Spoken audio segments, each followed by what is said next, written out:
You listening to the three angels' voices, for the time is at hand.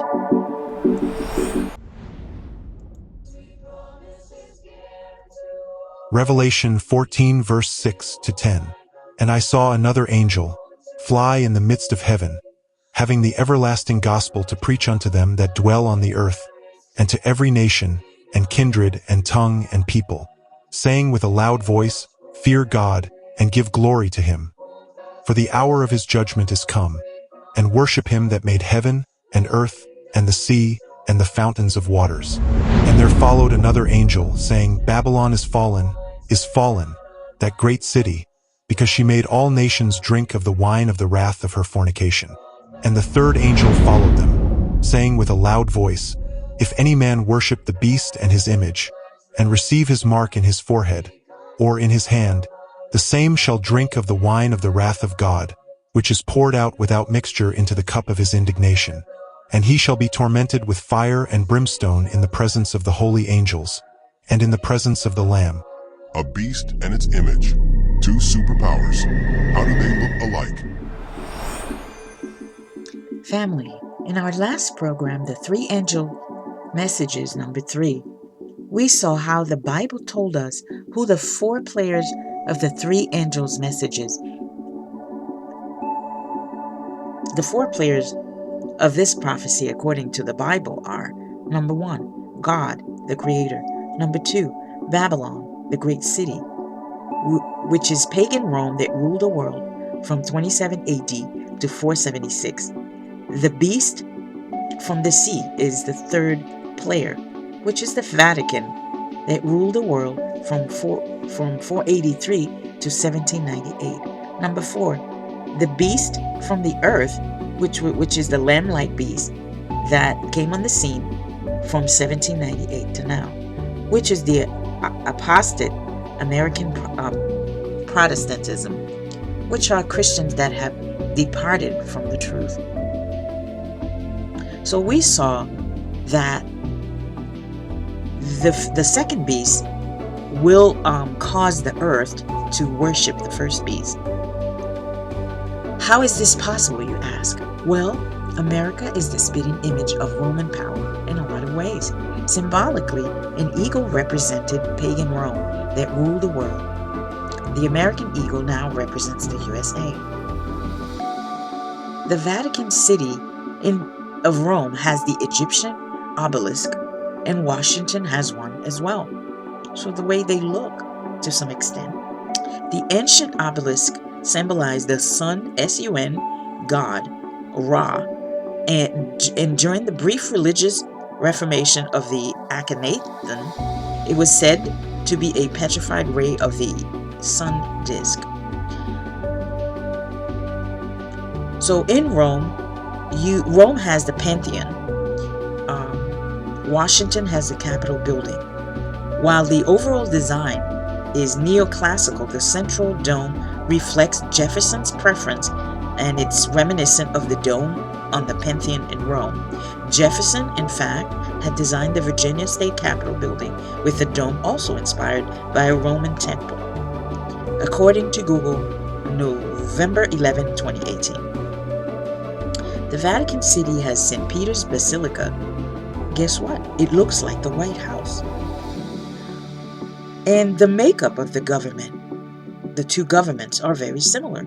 The Roman Empire was a republic, and America is a constitutional republic. The way they talk and set up their laws, legislative branch Senate, Roman and America both have a legislative branch Senate. What drives the law, the Constitution? Pagan Rome, that became the papacy and the kings of the earth, was influenced and ruled by religion and governed by state. So church and state drove both government's law and constitution. Now that we know who the beast is, we can find out what the mark of the beast is, as it may affect us in the time that we are living in. So you may ask yourself, what is this about?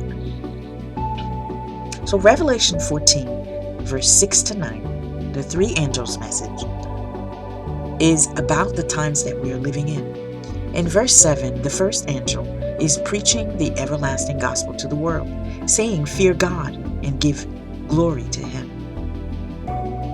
It is trying to make a distinction between God, the real God, and the God of this earth. In verse 8, another angel followed, saying, "Babylon is fallen, that great city, because she made all the nations drink of the wine of the wrath of her fornication." So, a quick definition of end times Babylon, the great, is this. According to hashanarabah.org, 12/20/20, Babylon the Great is a global religious, economic, and political antichrist system that is a confused mixture. In other words, also known as the Vatican Rome, the great city on the hills. What does wine mean in the Bible? In Revelation 17:6, we see that John says, "And I saw the woman drunken with the blood of the saints and with the blood of the martyrs of Jesus." So, in this instance, a woman drunken, meaning she's been drinking lots of wine, she's wasted. And what does history tell us?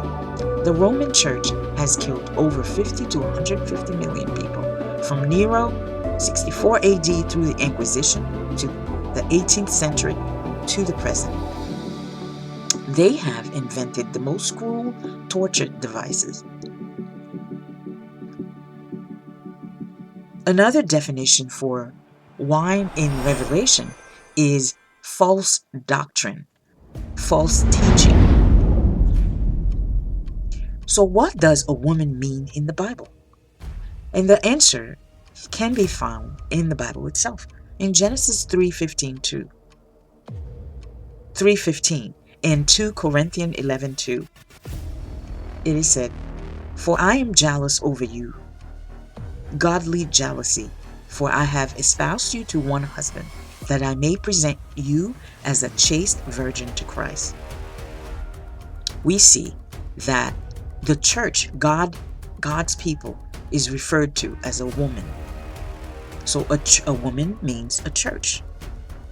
Ezekiel 16:2-15 says, "Because Jerusalem caused Jerusalem to know her abomination, thou didst trust in thine own beauty and played the harlot." A woman represents a church. So there is a pure church, people, the true Christians, and a harlot church, which is the fake churches. And Babylon, in Revelation 14:8, Babylon, the Roman church, has fallen because she has made the nations partake of the wine of the wrath of her fornication. Now, what is fornication? The Fawcett Bible Study describe fornication as follows. Revelation, as well as the prophets, extends the meaning of fornication to include political and religious unfaithfulness. In Revelation 14:8 and Revelation 17:2, it said that, "With whom the kings of the earth have committed fornication, the inhabitants of the earth have been drunk with the wine of her fornication." In other words, the world has been fooled by this church power, or by this power or church. They have turned away from the true God through idolatry, false teaching, and have persecuted and killed God's people. Fornication means that the church and the state, they have mixed together, and they have used their power together to persecute and kill people. Now, we've seen how the Bible has shown us who the two beasts of this prophecy are, how they look alike. And so the question is now, will the second beast make an image of the first beast? The image is a combination of church and state. In our next podcast, we'll dig through the Bible to find out if that happens and what the mark of the beast is. Join us. God bless you.